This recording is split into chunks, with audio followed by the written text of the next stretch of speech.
Hoy vamos a comenzar una serie de 3 temas sobre la justificación por la fe. Esta será la parte número 1. Las 2 veces siguientes que me toque vamos a hacer la parte número 2 y la parte número 3.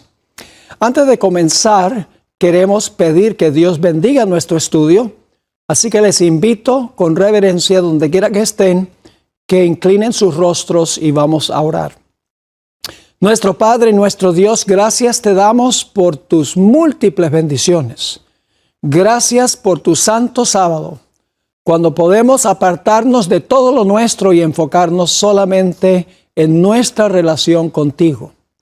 Pedimos que al abrir tu palabra, tu Santo Espíritu, quien inspiró esa palabra, pueda estar con nosotros para explicárnosla y para implantarla en nuestra mente y nuestro corazón.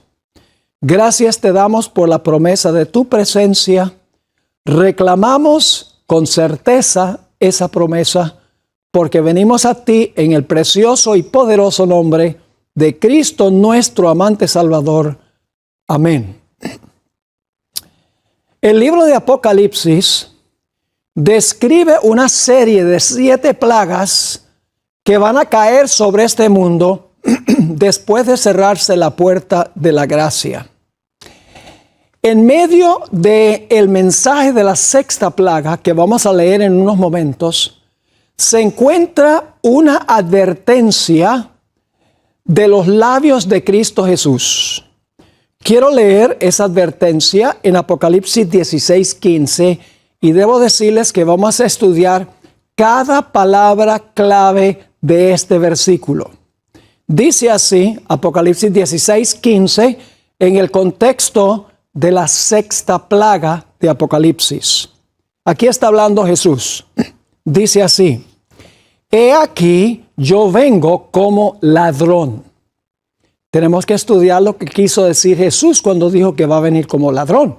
¿Será que se refiere a la segunda venida de Jesús? Ya veremos. He aquí yo vengo como ladrón. Bienaventurado el que vela. ¿Qué significa velar? ¿Qué quiso decir Jesús? No solo el que vela, sino el que guarda sus ropas, para que no ande desnudo y vean su vergüenza. Todos estos detalles los vamos a estudiar detenidamente al avanzar en nuestro estudio. Ahora, lo interesante es que este versículo, Apocalipsis 16:15, es el único lugar a donde habla Jesús entre Apocalipsis 3:21 y Apocalipsis 16:15. Todo lo que está entre esos 2 lugares no son palabras directas de Jesús, son escritos que está grabando Juan. Así que si esta declaración de Jesús es la única entre Apocalipsis 3:21 y Apocalipsis 16:15, debe ser una advertencia de suprema importancia de parte de Jesús. Ahora, ¿a quiénes se aplica este versículo que acabamos de leer? ¿Será que se aplica al mundo en general? La respuesta es que no se aplica a los que no son creyentes. Se aplica a aquellos que profesan seguir a Jesús y recibirlo como Salvador personal. Y ustedes podrían preguntarse, ¿por qué, pastor, cree usted que esto se aplica no al mundo en general, sino que Jesús le está hablando a los que profesan ser seguidores de Él? Quiero leer Apocalipsis 3 y el versículo 18. ¿A dónde está hablando también Jesús? Y le está hablando a la última iglesia de Apocalipsis, la iglesia de Laodicea. Y quiero que noten que en este versículo encontramos varios de los puntos claves que leímos en Apocalipsis 16 y el versículo 15. Noten lo que dice Apocalipsis 3:18, el mensaje de Jesús a la iglesia de Laodicea. Dice así, recuerden que está hablando Jesús. Por tanto, yo te aconsejo que de mí compres oro refinado en el fuego, para que seas rico, y vestiduras blancas Recuerdan que eso estaba en el capítulo 16:15. Y vestiduras blancas para vestirte. Y que no se descubra, fíjese, el mismo detalle del 16:15, no se descubra la vergüenza de tu desnudez. Y unge tus ojos con colirio para que veas. Así que este mensaje de Apocalipsis 16:15 se aplica especialmente a la iglesia de la Odisea. Ahora, ¿qué representa la iglesia de la Odisea? No está hablando primordialmente de todos los cristianos que profesan a Jesús. Se dirige particularmente a la iglesia adventista del séptimo día.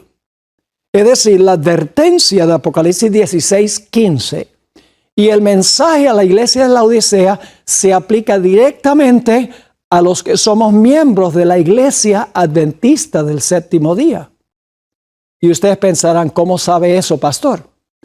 Bueno, porque el Espíritu de Profecía nos ha dicho que claramente la iglesia de la Odisea representa primordialmente a la iglesia adventista del séptimo día. Quiero leerles una cita que encontramos en Mensajes Selectos, tomo 2, página 75. Mensajes Selectos, tomo 2, página 75. Escuchen a quienes se aplica este mensaje a la iglesia de la Odisea.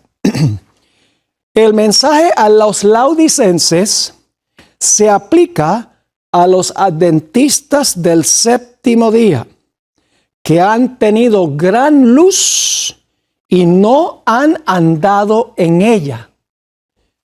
¿A quiénes se aplica el mensaje a la Odisea y el mensaje de Apocalipsis 16:15? Dicho sea de paso también, a los adventistas del séptimo día. Sigue la cita. Los que han hecho gran profesión de fe, pero que no se han mantenido al mismo paso de su guía, son los que serán vomitados de su boca, al menos que se arrepientan. ¡Qué cita tan extraordinaria! Este mensaje se aplica a nuestra iglesia. Nuevamente, el mensaje a los laodicenses se aplica a los adventistas del séptimo día que han tenido gran luz y no han andado en ella. Los que han hecho gran profesión de fe, pero que no se han mantenido al mismo paso de su guía, son los que serán vomitados de su boca, a menos que se arrepientan. Esa expresión, vomitados de su boca, se puede usar otra palabra que es sinónima a esta, que es la palabra zarandeo. Es decir, los que no se arrepienten serán zarandeados de la iglesia, es decir, serán vomitados de la boca de Cristo Jesús. Quiero leerles otra cita que encontramos en Primeros Escritos, página 270. Primeros Escritos 270. Aquí escribe la mensajera del Señor: pregunté cuál era el significado del zarandeo que yo había visto. Y se me mostró que lo motivaría el testimonio directo que exige el testigo, el consejo del testigo fiel a la iglesia de la Odisea. Moverá este consejo el corazón de quien lo reciba y le inducirá a exaltar el estandarte y a difundir la recta verdad. Algunos no soportarán este testimonio directo, es decir, el mensaje a la iglesia de la Odisea, sino que se levantarán contra él. Y esto es lo que causará un zarandeo en el pueblo de Dios. Y el zarandeo es lo mismo que, dice Jesús, te vomitaré de mi boca, al menos que te arrepientas. Un mensaje muy serio. Ahora examinemos el contexto del versículo con que empezamos nuestro estudio. Apocalipsis, el capítulo 16 y el versículo 15. Este versículo se encuentra en un marco de la sexta plaga del libro de Apocalipsis. Hay 7 plagas y esta es la penúltima plaga de las 7. Quiero leer Apocalipsis 16 y el versículo 12 para que veamos el contexto en el cual aparece esta advertencia de Cristo Jesús.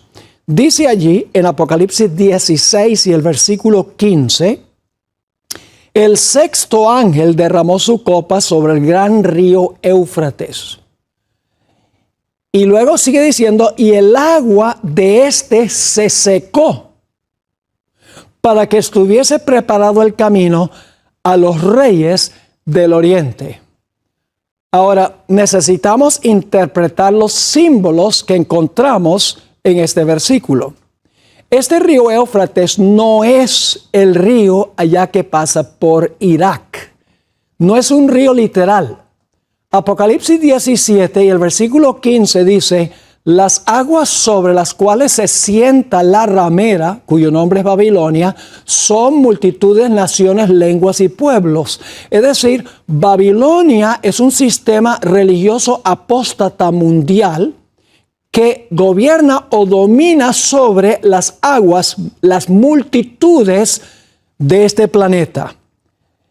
Y ahora encontramos también cuando dice que el agua se secó, el agua del Éufrates, como el Éufrates representa naciones, multitudes, lenguas y pueblos, si el agua se seca significa que las muchedumbres ya no van a apoyar a este sistema que se llama Babilonia. No van a apoyar a la ramera, no van a apoyar a las hijas, ni van a apoyar tampoco a los reyes de la tierra. Se va a desbaratar esta unión de la gran Babilonia que menciona el libro de Apocalipsis. Y luego dice que el Éufrates se seca con un propósito muy especial. Y es para dar cabida a la venida de los reyes del oriente. ¿Quiénes son los reyes del oriente? Los reyes del oriente son Cristo y las huestes celestiales en la segunda venida. Ustedes pueden leer Apocalipsis 19 y el versículo 11 en adelante, a donde dice que cuando Jesús viene sentado en un caballo blanco como conquistador y es seguido por los ejércitos celestiales también montados en caballos.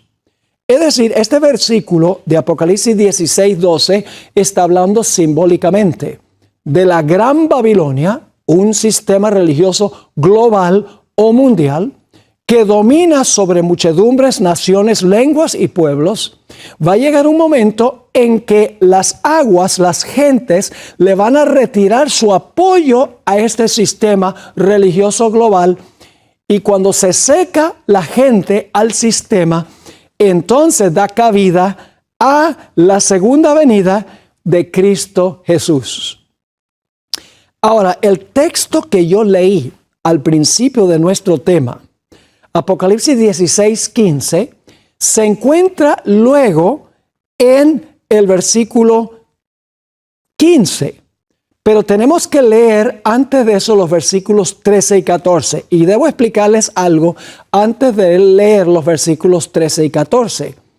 Y es que los versículos 13 y 14 no están hablando de algo que ocurre durante la sexta plaga.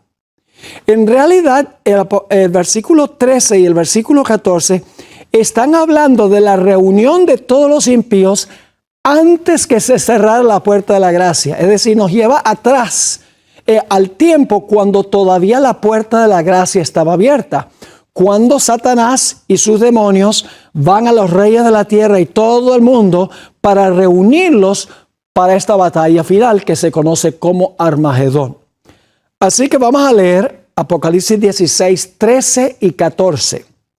Dice así: y vi salir de la boca del dragón, que son los poderes seculares del mundo, es decir, los gobiernos del mundo, y de la boca de la bestia, que es el poder papal, ya eso se identificó en capítulo 13, y de la boca del falso profeta, es la bestia que se levanta de la tierra, en Apocalipsis 13, 11, símbolo de los Estados Unidos que le va a devolver el poder civil al poder papal. Vi salir de la boca del dragón los poderes seculares del mundo, de la boca de la bestia, el papado, y de la boca del falso profeta, el protestantismo apóstata, tres espíritus inmundos. ¿Qué son los espíritus inmundos? Los espíritus inmundos son ángeles caídos, son demonios. Los ángeles que cayeron con Lucifer del cielo, como se relata en Apocalipsis 12 y el versículo 7 hasta el versículo 9. Y fíjense que esos espíritus inmundos salen de la boca de estos tres, de la boca del dragón, de la boca de la bestia y de la boca del falso profeta. ¿Qué es lo que sale de la boca? Note que no dice entra a la boca, dice sale de la boca. ¿Para qué usamos la boca?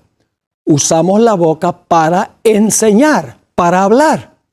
Es decir, estos tres poderes, que son tres partes de Babilonia, están hablando doctrinas de demonios. Porque sigue diciendo, a manera de ranas, pues son espíritus de demonios que hacen señales y van a los reyes de la tierra en todo el mundo para reunirlos a la batalla de aquel gran día del Dios Todopoderoso. Es decir, estos tres poderes enseñan doctrinas de demonios y estas doctrinas de demonios reúnen a todos los reyes de la tierra y del mundo para reunirlos para la batalla final contra Dios. Es decir, tenemos una doble reunión. La primera reunión la hacen los mensajes de los tres ángeles de Apocalipsis 14. Ellos reúnen a los fieles de Dios en un lado, mientras que estos tres espíritus inmundos, a manera de ranas, que controlan al dragón, la bestia y el falso profeta, reúnen a los impíos en el otro lado. Los dos batallones, en otras palabras, son reunidos por ángeles. Ángeles no caídos en Apocalipsis 14 y ángeles caídos en Apocalipsis el capítulo 16. Vamos a ver las características de los dos grupos que son reunidos. En primer lugar, en un grupo tenemos tres ángeles santos que van a toda nación, tribu, lengua y pueblo para reunir a los fieles de Dios, de parte de Dios. Apocalipsis dice que estos siguen al Cordero por donde quiera que va. Adoran al Dios creador guardando su santo día sábado.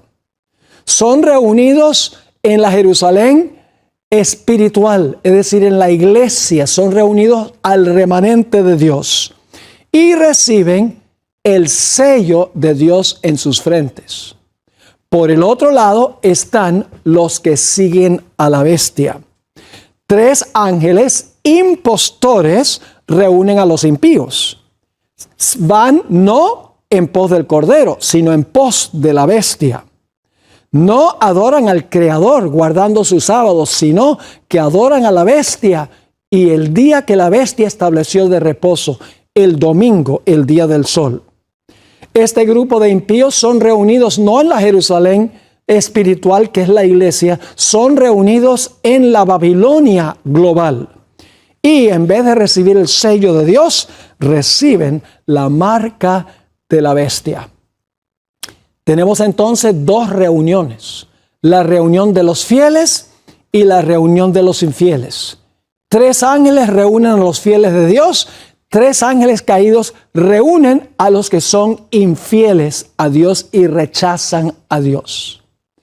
Y esto está ocurriendo, como les mencioné, antes de cerrarse la puerta de la gracia. Porque los ángeles santos no van a reunir al pueblo de Dios después que se ha cerrado la puerta de la gracia. Vamos a notar lo que dice el Espíritu de Profecía en cuanto a Apocalipsis 16, 13 y 14. Aquí ella va a decir claramente que los versículos 13 y 14 nos están diciendo que los impíos y los justos van a ser reunidos antes de cerrarse la puerta de la gracia. Dice el Espíritu de Profecía en el comentario bíblico adventista, tomo 7, página 983, lo siguiente. El presente es un tiempo solemne y pavoroso para la iglesia. Ahora escuchen, el presente, acaba de decir el presente. Los ángeles ya están ceñidos y esperan el mandato de Dios para derramar las copas de la ira de Dios sobre el mundo. Fíjense que todavía en este momento no han derramado las copas. Sigue diciendo, los ángeles destructores están llevando a cabo la obra de venganza, pues el Espíritu de Dios se está retirando gradualmente de la tierra. Es decir, todavía no ha sido retirado completamente de la tierra en esta cita. Dice, Satanás también está reuniendo a las fuerzas del mal. Yendo, y ahora va a citar Apocalipsis 16, 13 y 14, yendo a los reyes de la tierra y todo el mundo para reunirlos bajo su estandarte a fin de adiestrarlos para la batalla de aquel gran día del Dios Todopoderoso. Así que, resumiendo, el versículo 12 nos habla de la sexta plaga. El dragón, la bestia y el falso profeta ya han sido reunidos, dominan a las naciones, todo parece estar del lado de ellos, pero luego estas muchedumbres se les secan a este triple sistema, caen y así queda librado el pueblo de Dios cuando Jesús viene con los reyes del oriente, es decir, con las huestes celestiales. Y es en este contexto que aparece Apocalipsis 16:15. Apocalipsis 16:15 no es una advertencia que se da durante la sexta plaga. Porque ¿de qué vale advertir que se debe velar, se debe cuidar las vestiduras, etcétera, si ya la puerta de la gracia se cerró? En realidad, el versículo 13, 14 y 15 es un paréntesis a donde Juan regresa bajo inspiración a eventos que ocurrieron antes de cerrarse la puerta de la gracia. Ahora, vamos a analizar entonces nuevamente Apocalipsis 16:15 y lo vamos a hacer concepto por concepto. Vamos a leer otra vez el versículo, Apocalipsis 16 y el versículo 15. Aquí habla Jesús. He aquí yo vengo como ladrón. Bienaventurado el que vela y guarda sus ropas para que no ande desnudo y vean su vergüenza. Vamos a estudiar todos los detalles de este versículo. Nuevamente repito que esta advertencia no tendría ningún valor después de cerrarse la puerta de la gracia, porque ya sería demasiado tarde para seguir el consejo que está dando Jesús. Esto nos está devolviendo al tiempo de gracia, diciendo que cuando venga el momento de la sexta plaga, no andes desnudo, guarda tus vestiduras, vela, porque Jesús va a venir como ladrón. Vamos entonces a hablar de Jesús, la venida de Jesús, como la venida de un ladrón. Muchas personas creen que esto quiere decir que Jesús va a venir en su segunda venida como ladrón.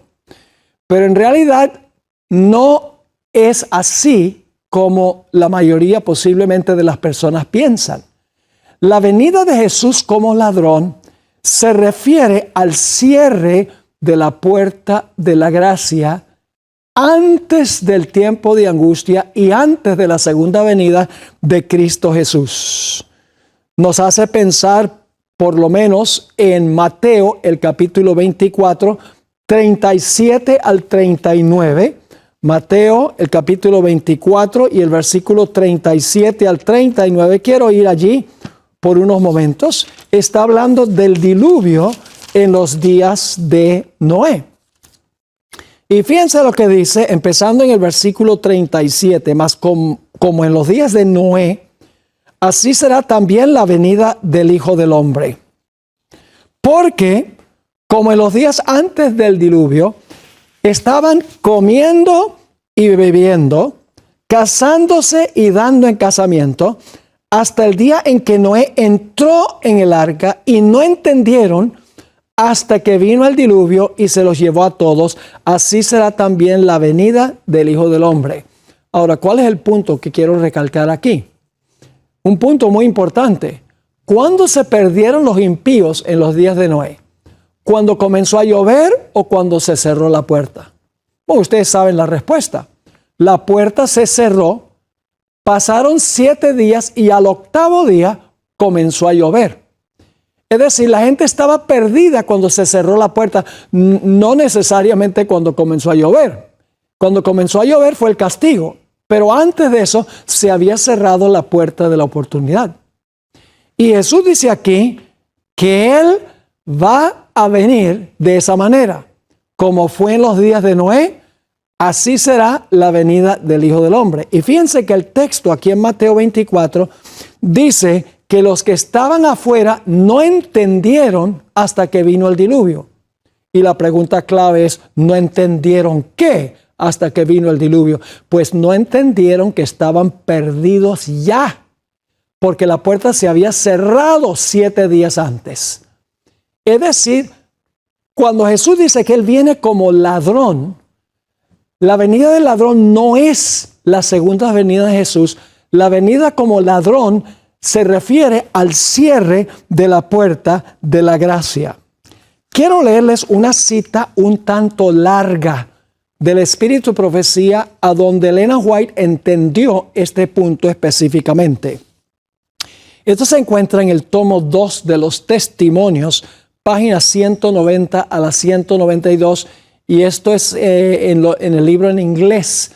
Yo traduje la cita porque la traducción que yo hice es poco más fiel al original que fue escrito en inglés. Así que voy a leer tomo 2 de los Testimonios, 190 al 92. Aquí escribió la sierva del Señor lo siguiente: está hablando de los adventistas, estamos esperando y velando. ¿Estamos esperando y qué? Velando, esa palabra es clave. Velando por el regreso del Maestro, quien traerá la mañana, no sea que viniendo de repente nos halle durmiendo. Es decir, debemos velar, estar despiertos. No sea que cuando Jesús venga de repente nos halle durmiendo. Y alguno dirá, bueno, ve que está hablando de la segunda venida de Jesús. Vela por la segunda venida. Sigamos leyendo. ¿A qué tiempo se refiere aquí? Es decir, viniendo de repente, ¿a qué se refiere eso? ¿A qué momento se refiere eso? Escuchen. No se refiere a la revelación de Cristo en las nubes del cielo para encontrar a un pueblo dormido. La sierva de Dios dice, no se refiere a la segunda venida de Jesús. La venida repentina de Jesús no se refiere a la segunda venida. Y usted dice, ¿a qué se refiere entonces? Fíjense que vuelve a recalcar el mismo punto. No se refiere a la revelación de Cristo en las nubes del cielo para encontrar a un pueblo dormido. No. Ya dijo que no, pero ahora vuelve a decir que no. No. Sino a su regreso de su ministerio en el lugar santísimo del santuario celestial. Cuando se quite sus vestiduras sacerdotales y se vista con sus mantos de venganza. Y cuando se dé el mandato, el que es injusto, sea injusto todavía, y el que es sucio, ensúciese todavía, y el que es justo, sea justo todavía, y el que es santo, santifíquese todavía. Ahora, ¿a qué momento se refiere ese versículo de Apocalipsis 22:11? Cuando el que es injusto sigue siendo injusto, el sucio sigue ensuciándose, el justo es justo todavía y el santo sigue siendo santo. ¿Qué momento es ese? Cuando se cierra la puerta de la gracia, mis queridos hermanos y amigos. Sigue la cita. Cuando Jesús deje de interceder por los hombres. Ve, este es el momento cuando Jesús viene repentinamente. No es cuando Jesús viene en su segunda venida, sino después que coloca los pecados sobre la cabeza de Azazel. Entonces Él regresa al lugar santísimo y se cambia sus vestiduras sacerdotales a sus vestiduras reales. Es decir, ya como no es sumo sacerdote, no es ya intercesor. Ahora se va a vestir como rey, su vestidura de venganza, porque va a regresar para pisotear el lagar, para derramar las 7 postreras plagas. Sigue explicando la sierva del Señor. Cuando Jesús deje de interceder por los hombres, los casos de todos quedan decididos para siempre. Este es el tiempo cuando Dios ajustará las cuentas con sus siervos. Para aquellos, ahora quiero que noten varias palabras claves del peligro que afrontamos nosotros los adventistas. Vimos la advertencia de Apocalipsis 16:15. Elena White aquí está expandiendo sobre esto. Sigue diciendo, para aquellos que han descuidado, no rechazado, para aquellos que han descuidado la preparación de pureza y santidad que los haría aptos para darle la bienvenida a su Señor, el sol se pone en penumbra y oscuridad para nunca volverse a levantar. La gracia se cierra, cesan las intercesiones de Cristo en el cielo. Es decir, claramente, al comenzar esta cita, dice que la venida repentina, que haya la gente durmiendo, no se refiere a la segunda venida de Cristo en las nubes del cielo para encontrar a un pueblo dormido. Se refiere al cierre de la puerta de la gracia. Ahora, debo decirles algo. Muchas veces nosotros los adventistas decimos, bueno, tenemos que prepararnos para el cierre de la puerta de la gracia para el mundo. Pero escuchen bien, si nosotros llegásemos a morir hoy, la puerta de la gracia se cerró. Es decir, hay un cierre de la puerta de la gracia individual, que es la muerte, y hay otro cierre de la gracia para el mundo en su totalidad. Sigue la cita. Este tiempo, acaba de decir, la gracia se cierra, las intercesiones de Cristo cesan en el cielo. Luego dice, este tiempo finalmente sobrecoge a todos de repente. Ahora escuchen las palabras. Y aquellos que han descuidado, otra vez la palabra descuidado, no rechazado, descuidado. Descuidado la purificación de sus almas por la obediencia a la verdad, se hallarán durmiendo. Tiene que ver con conducta. No solamente creer en Cristo y Él te perdona los pecados, te imputa su justicia y ya todo quedó listo. Eso es nuestro título al cielo. Pero también debemos tener idoneidad para el cielo, como veremos en el curso de nuestro estudio. Así que dice, este tiempo finalmente sobrecoge a todos de repente. Y aquellos que han descuidado la purificación de sus almas por la obediencia a la verdad, se hallarán durmiendo. Se cansaron, fíjense la palabra, se cansaron de esperar y velar. Se volvieron indiferentes en cuanto a la venida de su Maestro. Ellos no anhelaban su venida y pensaban que no era necesario velar en forma tan continua y perseverante. Pensaban que aún había suficiente tiempo para despertarse.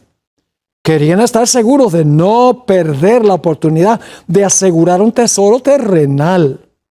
Pensaban que estarían seguros al acumular tanto de este mundo como pudieran. Y al procurar este objetivo, perdieron toda la ansiedad e interés en la aparición del Maestro. Se volvieron indiferentes y descuidados, como si su venida estuviera aún distante.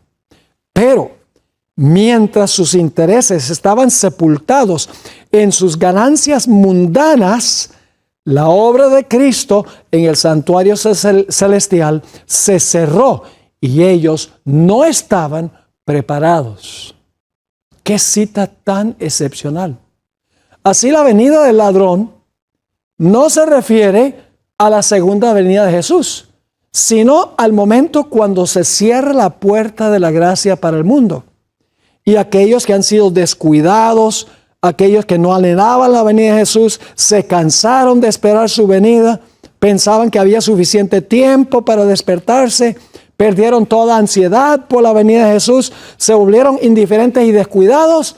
Cuando se cierra la puerta, completamente están sin saber que la puerta se ha cerrado. Déjenme darles una ilustración para que puedan entender. Hace un par de semanas yo estuve predicando en el este de los Estados Unidos, en el estado de West Virginia. Fue en los días cuando hubo esa terrible tormenta de nieve y un frío extraordinario. Yo quiero decirles que el sábado en la noche, después de haber predicado, no había comido nada desde el almuerzo, así que decidí que iba a salir para buscar un lugar donde conseguir comida. Y salí y la temperatura estaba 9 grados Fahrenheit sobre cero. Pero había un viento recio que hacía que se sintiera el aire como 15 bajo cero Fahrenheit. Y yo salí del hotel y más o menos a la media cuadra casi no podía ni siquiera respirar por el frío tan terrible y por el viento tan terrible. Así que di media vuelta, regresé al hotel y me acosté sin comer. Tal vez era buena idea acostarme sin comer.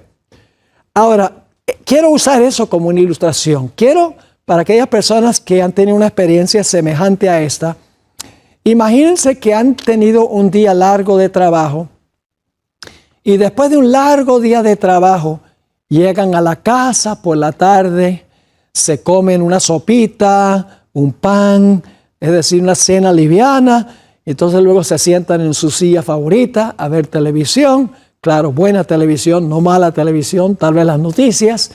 Y entonces se quedan como medio dormidos y dicen, ay, yo voy a ir a acostarme temprano hoy. Entonces van, se acuestan, debajo de las cobijas, bajan el termostato, o sea que la casa está a buena temperatura para estar debajo de la cobija. Y porque hay un frío terrible afuera, nieve y viento. Y entonces se acuesta debajo de las cobijas y cuando está por dormirse se acuerda de algo.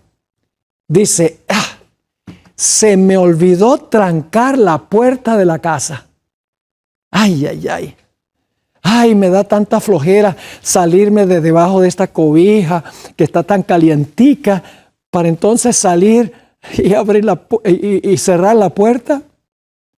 Y entonces piensa la persona que está debajo de la cobija, dice, yo llevo 25 años viviendo en esta casa y en 25 años nunca se ha presentado un ladrón. Ese ladrón no llega esta noche.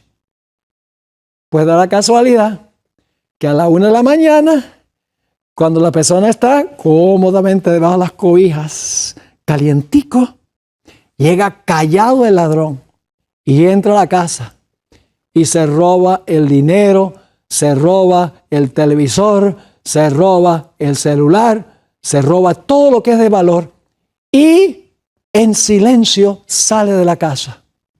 Yo pregunto, ¿sabe la persona que está durmiendo que vino el ladrón? Pues claro que no, porque la persona en la casa está durmiendo. ¿Cuándo descubre la persona que está durmiendo que vino el ladrón? Bueno, por la mañana cuando se despierta. El problema es que ya es demasiado tarde, porque el ladrón vino y saqueó la casa. Así debemos explicar la venida de Jesús como ladrón. Es cuando Jesús cierra la puerta de la gracia que esto va a ocurrir. No es cuando Cristo regrese en las nubes. Ya cuando Jesús regrese en las nubes, la puerta se cerró antes, como el ladrón vino antes. Así que Jesús está diciendo, debemos estar velando todo el tiempo, despiertos todo el tiempo ante la posibilidad de que lleguemos a morir y se cierre nuestra puerta de la gracia individual o se cierre la puerta de la gracia para todo el mundo y seamos hallados faltos. Ahora, hemos visto entonces qué significa la venida de Jesús como ladrón. Es el cierre de la gracia que será un evento sorpresivo e inesperado.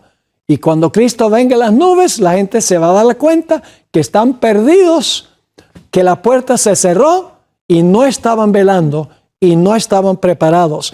como dice la sierva del Señor, aquellos que han descuidado la purificación de sus almas por la obediencia a la verdad, se hallarán durmiendo. Ese será el carácter de esas personas. Ahora, ¿qué significa velar? Porque Jesús dice, yo vengo como ladrón, por lo tanto, vela. Bueno, en realidad, el antónimo de velar es dormir. Ya nos dimos cuenta. La palabra velar significa estar alerta, significa estar despierto, vigilando, consciente de todo lo que está ocurriendo. Es decir, nosotros debemos estar al tanto de todo lo que está ocurriendo en el mundo, que son señales de la pronta venida de Jesús. Debemos estar testificando a otras personas, debemos estar purificando el corazón por medio del poder del Espíritu Santo en el tiempo en que nosotros estamos esperando. Vamos a leer algunos versículos que describen qué significa velar, porque estamos estudiando Apocalipsis 16:15. Vamos a Mateo 24 y el versículo 42 al 44.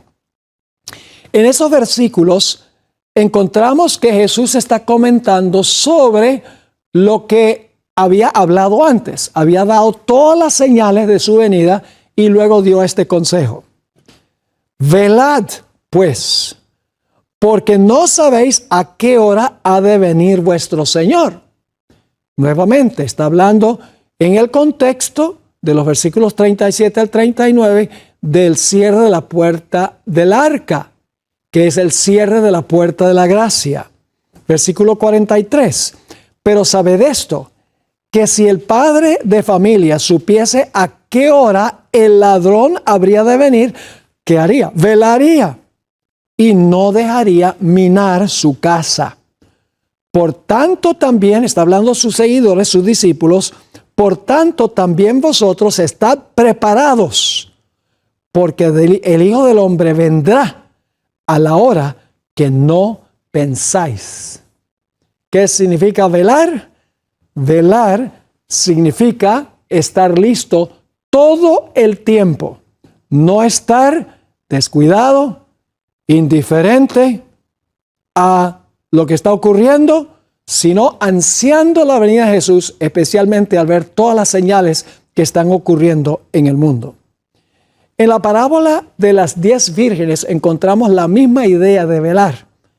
En el capítulo 25 de Mateo y el versículo 13, el Señor Jesucristo dijo, velad, pues, porque no sabéis el día ni la hora en que el Hijo del Hombre ha de venir.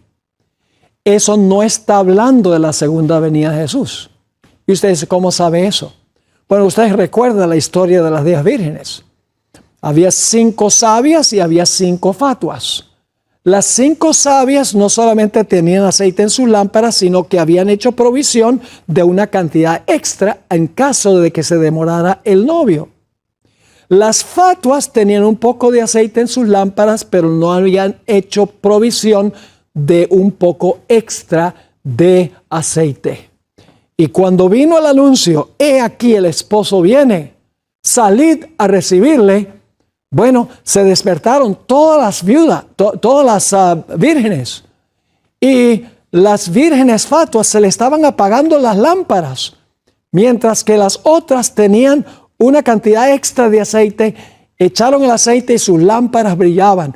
Y las fatuas le dijeron a las sabias, dennos del aceite de ustedes para que nosotros también tengamos. Y las sabias rehusaron dar el aceite porque el Espíritu Santo no se puede dar.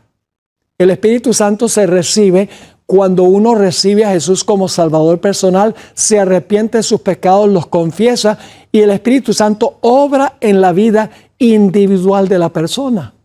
No podían darle su carácter, no podía darle su preparación a las vírgenes que eran fatuas. Y entonces las vírgenes sabias se fueron con el grupo que iba a encontrarse con el novio, entraron al lugar de la boda y se cerró la puerta.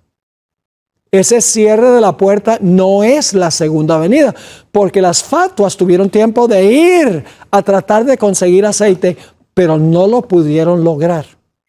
El cierre de la puerta en la parábola de las 10 vírgenes se refiere al cierre de la puerta de la gracia. Nuevamente, lo mismo que vimos en Apocalipsis 16:15 y Mateo 24 se aplica a esta parábola de las 10 vírgenes. Notemos otro par de textos. Mateo 26, el versículo 38 y el versículo 40.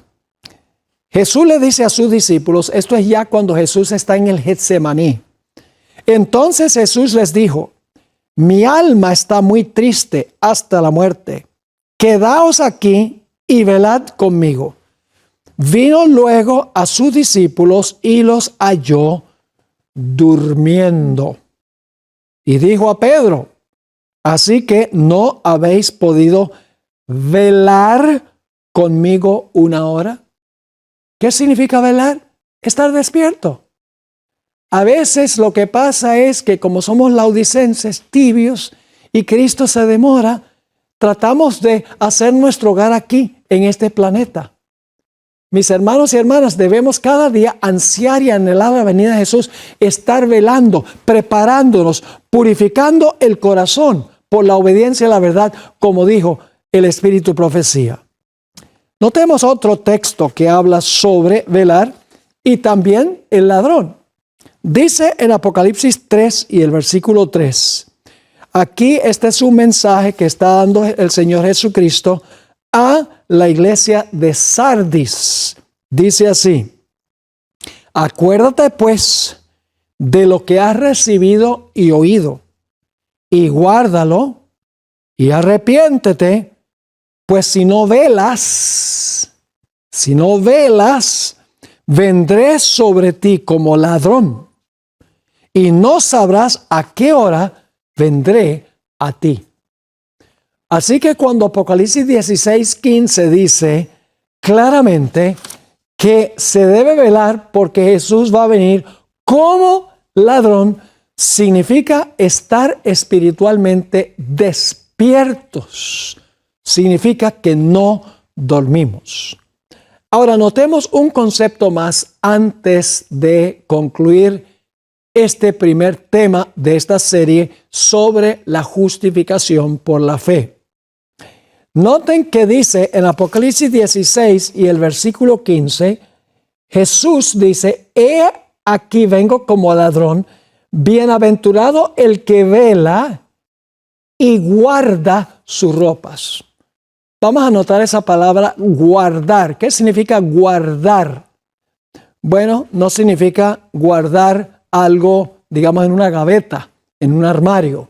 No, se usa en el sentido de preservar o retener lo que uno tiene. Quiero que notemos, por ejemplo, 3 conceptos que se usan en el Nuevo Testamento relacionados con esta palabra guardar. En 2 Timoteo 4 y el versículo 7, el apóstol Pablo dice que guardó la fe hasta el final de su vida. ¿Qué significa que Pablo guardó la fe? Significa que perseveró en la fe, no se apartó de la fe, se mantuvo fiel, en otras palabras. Así que la palabra guardar significa conservar, preservar, proteger o salvaguardar lo que uno tiene.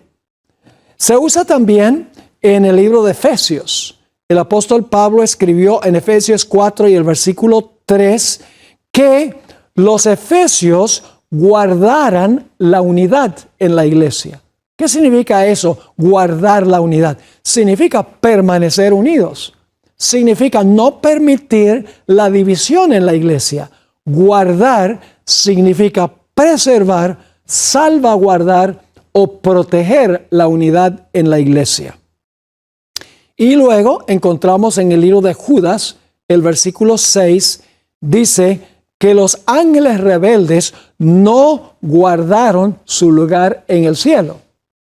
Es decir, cayeron, fueron infieles, no se mantuvieron fieles al Señor, no preservaron su integridad, no salvaguardaron su relación con el Señor. Así que dice, guarda tus vestiduras. Ahora, ¿qué representan las vestiduras y qué representa la desnudez de la cual habla Jesús en Apocalipsis 16:15? Porque vuelvo a leer otra vez. Jesús dice, he aquí vengo como ladrón, bienaventurado el que vela y guarda sus ropas para que no ande desnudo y vean su vergüenza. Es interesante que en el mensaje a la iglesia de la Odisea, el Señor Jesucristo le recomienda a la iglesia de la Odisea que compre de él oro afinado en fuego y que se vista de vestiduras blancas para que no se vea la vergüenza de su desnudez. Y vuelvo a repetir otra vez, son las mismas palabras que Cristo le da a la Odisea que vienen de Apocalipsis 16:15.